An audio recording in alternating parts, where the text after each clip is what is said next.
بتنزلوا الكليه او الشغل وانتم مبسوطين؟ على حسب ايه؟ بتنزل الشغل ليه؟ طب قول لي بننزل الشغل ليه؟ بحب الدسكشن دي جدا. تنزل الشغل ليه؟ يا اما عشان صحابي يا اما عشان لو بحب نازل الكليه عشان خاطر صحابك؟ ماشي هعديها لك.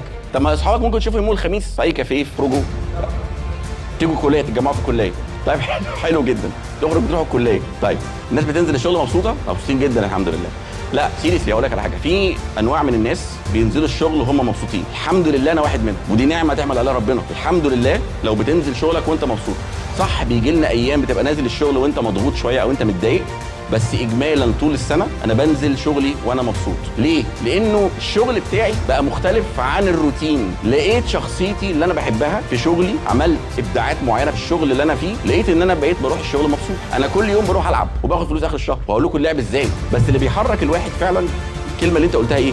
المسؤوليه اللي عليك. طول ما عليك مسؤوليه هيبقى الهدف الاكبر انك انت في ناس مسؤوله منك. انا زوج، عندي 3 ولاد، مدارس.